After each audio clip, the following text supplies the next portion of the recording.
हाय। आज के grow bulletin में हम आपको कम टाइम लेते हुए बताएंगे मार्केट की वो अपडेट्स जो एज अ रिटेल इन्वेस्टर हमें लगता है आपका जानना ज़रूरी है।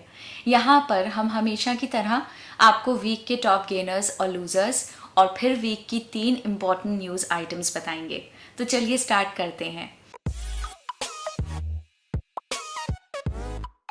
पहले बात करते हैं इस वीक के टॉप गेनर्स और लूजर्स की।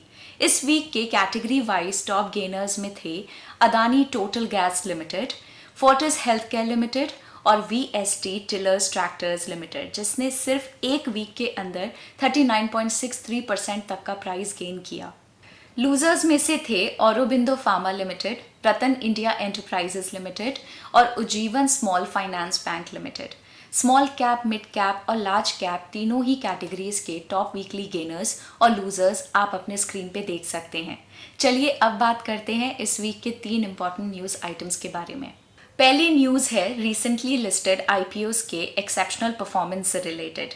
पिछले 2 सालों में न्यूली लिस्टेड कंपनीज के स्टॉक्स ने निफ्टी 50 को 40% से भी ज़्यादा आउट परफॉर्म करा है, जो कि 2014 के बाद से अब तक का सबसे हाईएस्ट गैप है। इंडियन टेक स्टार्टअप्स में चल रहे बूम और सेबी द्वारा इन कंपनीज के लिए लिस्टिंग का ऑप्शन और भी अपीलिंग बनाने की वजह से आने वाले समय में और भी बहुत सारी इंटरनेट कंपनीज मार्केट में लिस्ट हो सकती हैं। ऐसे में इंडियन स्टॉक मार्केट के मार्केट कैपिटलाइजेशन में 400 से 500 बिलियन डॉलर्स का एडिशन इजीली आ सकता है। दूसरी न्यूज़ है मेटल स्टॉक से रिलेटेड। 20 अगस्त यानी कि फ्राइडे को मेटल स्टॉक्स में हैवी सेलिंग देखने को मिली और निफ्टी मेटल अराउंड 6.4% नीचे क्लोज हुआ।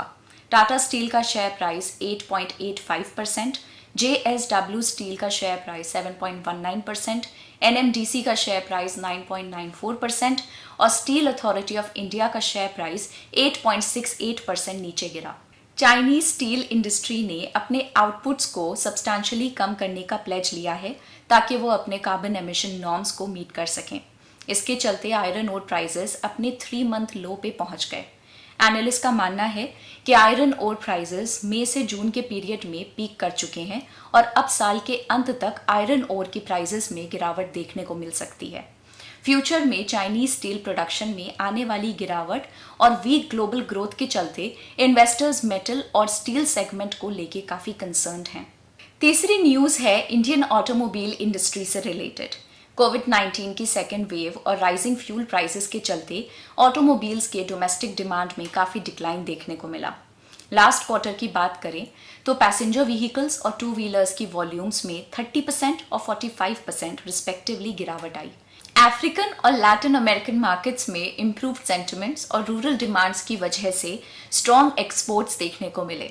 2 व्हीलर कंपनीज ने रिकॉर्ड 11.3 लाख यूनिट्स एक्सपोर्ट करे, जो कि काफ़ी इम्प्रेसिव है। बजाज ऑटो, टीवीएस मोटर और हीरो मोटोकॉर्प ने अपने all time high overseas shipments touch करे।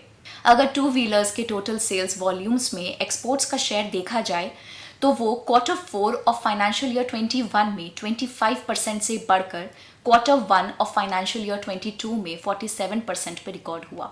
वहीं कार्स और पैसेंजर व्हीकल कंपनीज ने भी काफ़ी अच्छे एक्सपोर्ट नंबर्स रिकॉर्ड करे। इंडिया की largest car maker company Maruti Suzuki ने रिकॉर्ड 45,056 यूनिट्स एक्सपोर्ट करे। ऑटोमोबाइल कंपनीज के रिकॉर्ड एक्सपोर्ट्स के चलते कंपनीज को डिक्लाइन डोमेस्टिक डिमांड से होने वाले इम्पैक्ट से कुशन मिला। लेकिन एनालिस्ट का ये मानना है कि जैसे ही डोमेस्टिक मार्केट में डिमांड बढ़ेगी, एक्सपोर्ट के नंबर्स कम होते हुए नजर आएंगे। आने वाले समय में ऑटोमोबाइल कंपनीज ये एक्सपोर्ट के नंबर्स कितना सस्टेन कर पाएंगी, वो देखने वाली बात होगी। तो ये थे इस हफ्ते के 3 की टेक अवेज। मार्केट से रिलेटेड सारे अपडेट्स देखते रहने के लिए ग्रो के चैनल को सब्सक्राइब करें और हम आपको एक बार फिर याद दिला दें, ये वीडियोस सिर्फ एजुकेशनल पर्पस के लिए हैं, ये कोई बाइंग या सेलिंग रिकमेंडेशन नहीं है। Bye bye.